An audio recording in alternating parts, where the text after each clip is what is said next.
তিন ঘন্টা বৈঠক শেষে কি বললেন? এগুলোর কথা কিন্তু না শুনলে হবে না, কারণ আমরা বাংলাদেশের নাগরিক। আমরা ২৪-এর স্বাধীনতা আমাদের নিজের রক্তের, আমাদের ভাইয়ের রক্তে দিয়ে কিন্তু আমরা এই স্বাধীনতা অর্জন করেছি। তাহলে কি আমরা কি শুনবো না? আমরা কি কিছু দেখবো না? অবশ্যই কিন্তু এই ভিডিওটা অবশ্যই দেখবেন। আপনি যদি বাংলাদেশের নাগরিক হয়ে থাকেন কিংবা বাংলাদেশে বসবাস করে থাকেন, ২৪-এর স্বাধীনতা দেখে থাকেন, তাহলে এই ভিডিওটা শুধু আপনার জন্যে। কারণ আমরা বাংলাদেশের নাগরিক, আমাদের প্রত্যেকটা অধিকার আছে, প্রত্যেকটা জিনিস আমাদের পার্সোনালভাবে নেওয়া উচিত।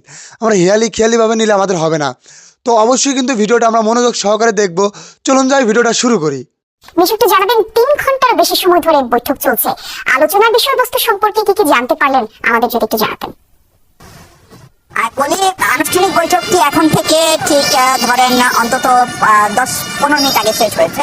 এখন যেটি চলছে সেটি মধ্যাহ্নভোজ। বাংলাদেশের পররাষ্ট্র সচিব মোহাম্মদ জসিমউদ্দিন সফররত ভারতীয় যে পররাষ্ট্র সচিব বিক্রম মিশ্রি তার সম্মানে একটি মধ্যাহ্নভোজের আয়োজন করেছেন। সেখানে ভারতের পররাষ্ট্র সচিব ছাড়াও ঢাকায় ভারতের হাইকমিশনার প্রণয় বর্মা, পররাষ্ট্র মন্ত্রণালয়ের মহাপরিচালক সহ বিভিন্ন মন্ত্রণালয়ের প্রতিনিধিরা উপস্থিত রয়েছেন। এবং সেই মধ্যাহ্নভোজের পাশাপাশিও কিন্তু দুই পররাষ্ট্র সচিব আসলে কথা বলছেন। লেবুর সুঠান আরো বেশি, ত্বকের যত্ন আরো বেশি, জলে আরো বেশি। আপনার পকেটে কি বিদেশি না বাংলাদেশি? আলোচনার বিষয় নিয়ে আনুষ্ঠানিকভাবে কিছু এখন পর্যন্ত আমাদেরকে জানানো হয়নি। আর যে আলোচনাটি আমরা সকাল থেকে করছিলাম, আমরা একাধিকবার বলেছিও যে এই বৈঠকটি নিয়ে নানা রকম গোপনীয়তার আয়োজন আমরা দেখছিলাম। সেখান থেকে বাংলাদেশের পররাষ্ট্র মন্ত্রণালয় এবং ভারত সরকার খানিকটা বোধহয় একটু নমনীয় হয়েছে। তারা ভারতের পররাষ্ট্র সচিব ৩:৪৫ বা ৩:৩০টার দিকে পররাষ্ট্র উপদেষ্টা মোহাম্মদ তৌহিদ হোসেনের সঙ্গে দেখা করার পরে গণমাধ্যমের সঙ্গে কথা বলবেন এবং যেমনটি আমরা জানতে পেরেছি তিনি একটি স্টেটমেন্ট করবেন, অর্থাৎ তার কথা বলবেন। সম্ভবত তিনি গণমাধ্যমকে কোনো প্রশ্ন ধারণা করা হচ্ছে এখন পর্যন্ত নেবেন না। আমরা সেখান থেকে প্রশ্ন করার চেষ্টা করব এবং বাংলাদেশের পররাষ্ট্র সচিবও বিকেলে গণমাধ্যমের সঙ্গে কথা বলবেন, সেখানে নিশ্চিতভাবে প্রশ্ন করার সুযোগ থাকবে। এখন পর্যন্ত আনুষ্ঠানিক যে বৈঠক, সেই বৈঠকে আগের যে ফরেন অফিস কনসালটেশন হয়েছিল সেখানে যে বিষয়গুলো, সেই বিষয়গুলোর মধ্যে বাংলাদেশের পক্ষ থেকে অনেকগুলো ইস্যুই কিন্তু উঠেছে। বিশেষ করে সীমান্ত হত্যার বিষয়টি, বাংলাদেশি যে কূটনীতিকরা ভারত অবস্থান করছে, বাংলাদেশ মিশন, সেগুলোর নিরাপত্তা এবং সেগুলোতে বিশেষ করে ত্রিপুরার ঘটনায় ভারতের আইন শৃঙ্খলা বাহিনীর কোনো ধরনের গাফিলতি ছিল কিনা, সেই বিষয়টি কিভাবে সুরাহা হবে। বাংলাদেশের যে নতুন হাই কমিশনার যাকে দিল্লিতে নিযুক্ত করা হয়েছে তিনি যাবেন খুব শিগগিরই, ফলে সেই বিষয়টি রয়েছে। এর পাশাপাশি পুরো যে একটা আস্থার সংকট তৈরি হয়েছে, এমনকি সরকারের সঙ্গে, সরকারের তো বটেই, পিপুল টু পিপুল যে কন্ট্যাক্ট বলে, দু দেশের মানুষের ভিতরে একটা অনাস্থা তৈরি হয়েছে।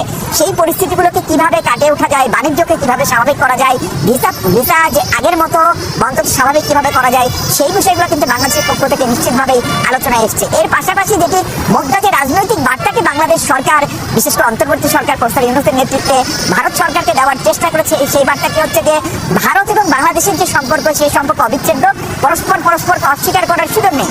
কিন্তু কোনোভাবেই সেই সম্পর্কে সমতা এবং ন্যায্যতার বাইরে গিয়ে কেউ বড় কেউ ছোট রাষ্ট্র হিসাবে সেটি বিবেচনা করে কারো উপরে কোনো কিছু চাপিয়ে দেওয়া, অথবা সমতা না থাকা, অথবা অভ্যন্তরীণ বিষয়ে অতিরিক্ত নাক গলানো, সেই বিষয়গুলো নিয়ে বাংলাদেশের বার্তাটি সম্ভবত এই বৈঠকে পরিষ্কার করা হয়েছে।